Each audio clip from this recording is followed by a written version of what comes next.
สบายดีพี่น้องสบายดีกลางคืนสบายดีเบิดสักคนเนาะบรรยากาศในเฮือนครับ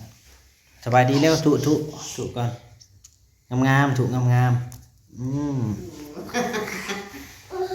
เขามาในเฮือนเลยพี่น้องพักกันหลอกอยู่นี่แหละมาหน่อยกันหลอกอยู่นี่แหละสบายดีเนาะก็หาลิงอยู่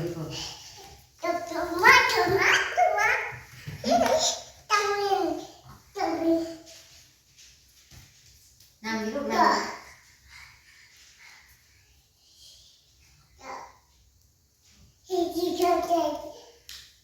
ำให้น้ำไม่ใช่น้ำนี่แหละพี่น้องเขามาเป็นการแลนเล่นอยู่ในเฮือนนะใครแน่วันดื้อวันใดอันอยู่นอกก็จักเป็นยังลูกปีกระทึกเดียวน่ะแนวเล่นนี่ต้องมาลินผีมาไว้มาเต้นเต้นปลาลูกเบิกผีมาไปแล้วไปสารบัตรแล้วเด้อนั่งดีลูกนั่งดีนั่งด้วยนะนั่งดูปลาลูกมีหัวเลยนะซารับแล้วแต่ที่นอนประแพนซื้อให้แล้วรับสบายเลยนะแบบบุมีให้บ่หายแล้วเมื่อก็ยังเล่นในช่างของเพิ่นแล้วเราเล่นชัว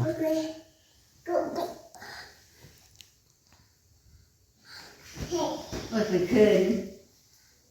มันไปที่บุญมือไปที่บุญอะไรล่ะ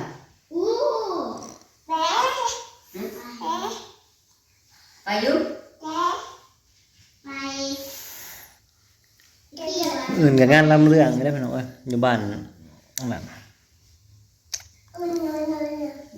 ไปกับไปหมู่บุญเลยเด้อ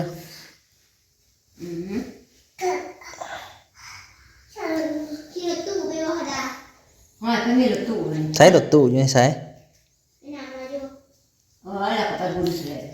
แล้วก็ไปแล้วมึงแล้วก็ไปบุญมื้อนี้มื้ออื่นแล้วพสิมายังไกลบ่หาไกลนี่อาบน้ำลูก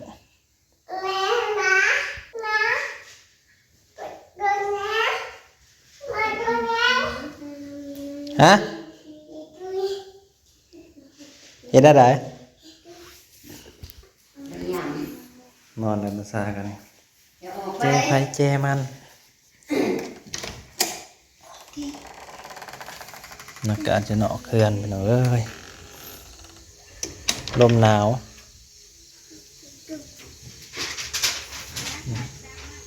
โอ้เสียงม้าเห็นยังกลุ่มกับอยู่ทางกลุ่มกับ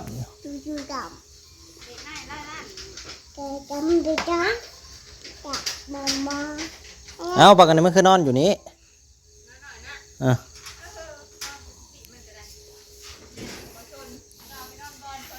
เดี๋ยวพ่อนอนกินข้าวแล้วพ่อมานอนอยู่นี่ลุยอยู่นี่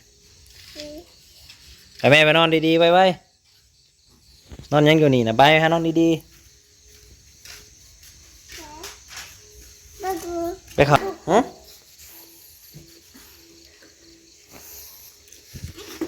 อยู่กันอยู่6 คนเห็นไหมนี่แหละอยู่กัน6 คนแต่เก่ายังว่าเอามือกับดองลีดมานอนน้ำแล้วก็นั่งกับไปเฮ็ดเวียกเฮ็ดงานเขาแหละอยู่ฝั่งไทยเขาแหละพี่น้องไปอันนี้ก็จักเสียงกับมือหับ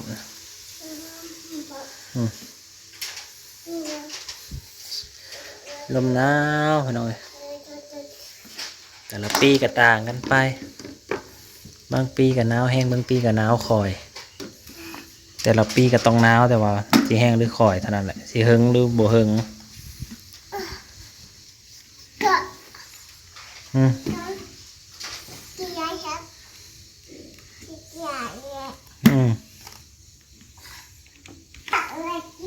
เห็นยังก็ได้นี่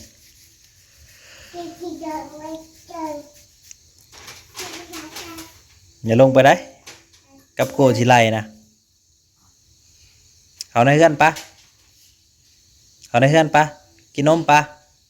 กินนมในเฮือนปะฮ ไปกินนมในเฮือนไปไว้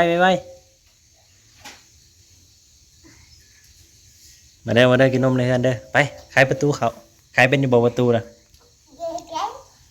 บ่แมนตัวนี้ตัวนั้นอีกครั้งหนึ่ง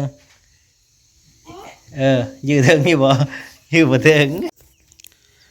สบายดียามเช้าพี่น้องเอ้ยสบายดีเบิดสุขุสุขคนพอกันยามเช้าพากันมาลงมาปลูกแตงโมอีกพี่น้องเอ้ยว่านนี่ได้ไห่หนึ่งได้อยู่ประมาณ80กว่าหุมปลูกพันธุ์เมยะ2ไห่พี่น้องมันหลายเติบ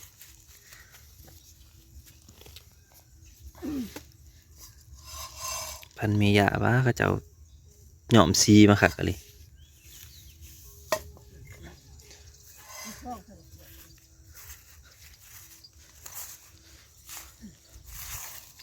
ลักกันแล้วล่ะพี่น้องอีกลักเดียวก็แล้วเป็นทะเน่งหลวดผสมพุ่นปลูกเฮาบ่ทันใส่ปุ๋ยขอให้มันออกซะก่อนหาสิใส่เพราะว่าก็มีอาหารเสริมทางใบมันก็มีพี่น้องปลูกครั้งแรกก็บ่เคยเถื่อดอกพี่น้องจังสิเป็นอะไรวันนี้มีประสบการณ์หาความรู้ตามนั่นแหละทำ YouTube ความรู้ใหม่ๆเอาบริการบีอะไรเอานิบในเลยพี่น้อง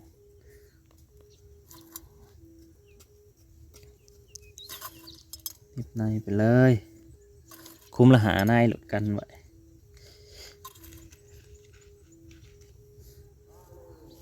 พยาบาลประกาศระบาดนะ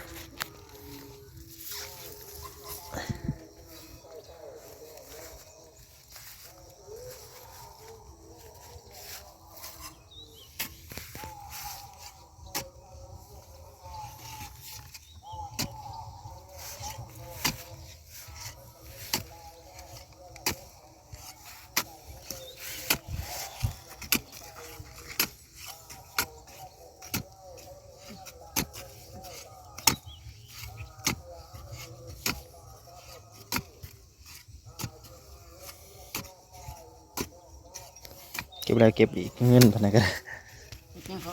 ขาป่าสามัคคีเงินโมปลายอีกเลย มาปลาจิตบ้านน้องแต่เหรอเป็นปลาอีกปลามาใส่บ้านแจ็คมาที่ใส่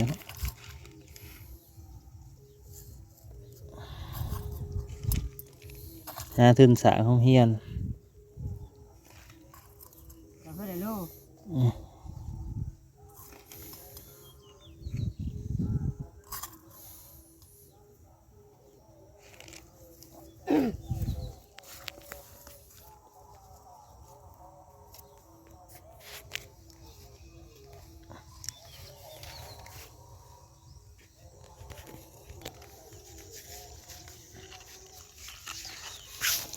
รอเบิ่งน้ำกันเป็นของพันเมยะมันสิมาได้มันสิออกมาแบบใดรอเบิ่งมันจะออกดีบ่หรือใดพี่น้องรอเบิ่งลายมันเติบได้เผื่อมันจะออกไงมันกาบนากับประมาณ4-5 มื้อหัวเนี่ยเพื่อมันจะออก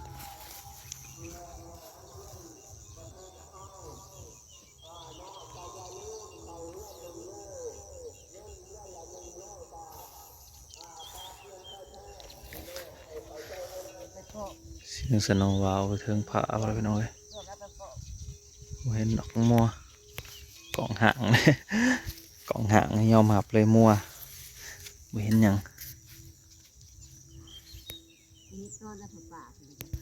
ไฮนี่ก็ได้อยู่ประมาณจักคุมเลย6 7 8 9 10 11 12 60คุมไฮนี่60คุมเนาะตัวยังปลูกเมยะอยู่60คุมกับมันยังหลายเลยทงหนึ่งนะปลูกได้ว่าถั่วปะทิไปเลยปลูกก็ถั่วเบิดนะทงเดียวนะ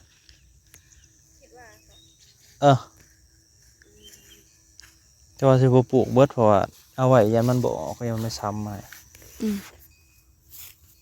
ยังบ่เบิดบ่ได้คันจ้ะ ถ้ามีแม่ก็ยังลายเต๋อหน่อยปลูกดูเบิด4หายเนี่ย ใช้จักหาค่ะ ใส่สิป้าไว้เนี่ยไว้แล้วมันบอก เดี๋ยวลองไปเบิ่งเพิ่นหน่อยอยู่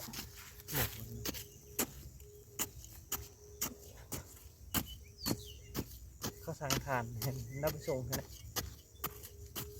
ให้นับซื้อน้ำมันรถไทยเขาสั่ง3 ศอกเธอ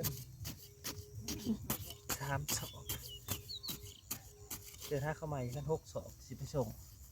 3 ศอกแล้วมันไปส่งมันไกลเหมือนกันเนี่ยเนาะ กาน้ำมันเนาะเป็นเม็ดสีม่วงเนาะ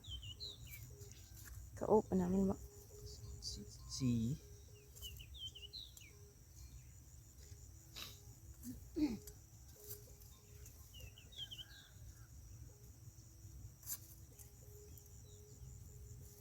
มีสเล็งนี่ว่าสเล็งไปแล้วสเล็งสมาตายเป็นเล็กเสีย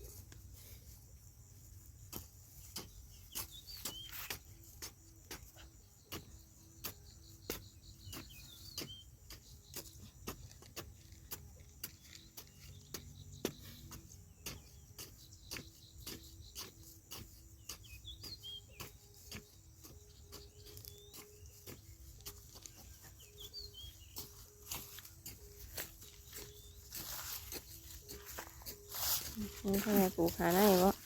เผื่อแล้วแหละ เอาไว้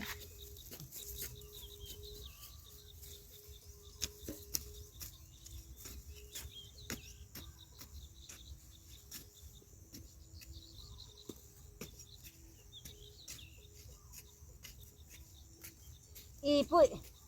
ที่เขาตื่นเลย ตื่นแรงเฮิงอันนะตื่นมีข่อยยังบ่ทันได้ลุกพุ่นแหล้วมันตื่นแท้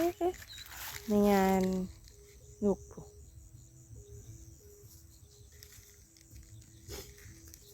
แล้วสิได้อันนั้นอยู่ซื่อ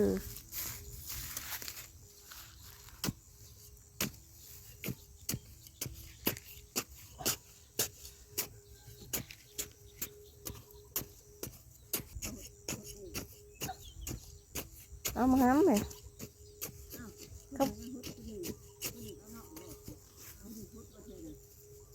เขาหดแล้ว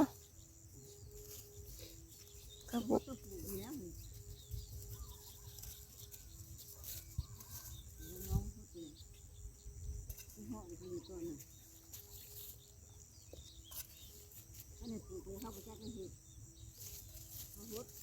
เห็ดดอกเขาปลูกแล้ว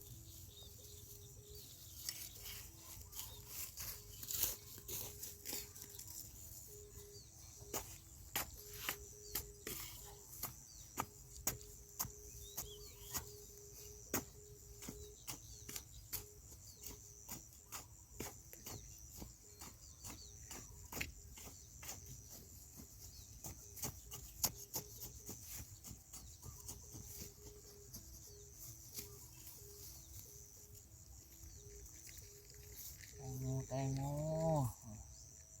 ปลูกลงเม็ดเด้อมานี่ มันหาแต่มาเสีย เมื่อวานนี่ก็ลงให้หนึงนี่ลงให้หนึงตอนแรกลงให้เบิดจ้ะนี่ให้บ่ใหญ่ด้วยตอนแรกเห็นไหม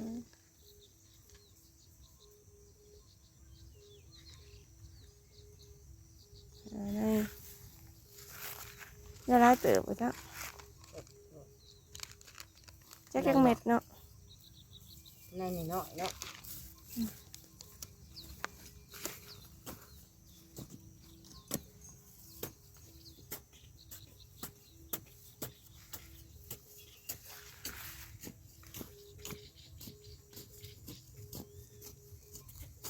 ส้ม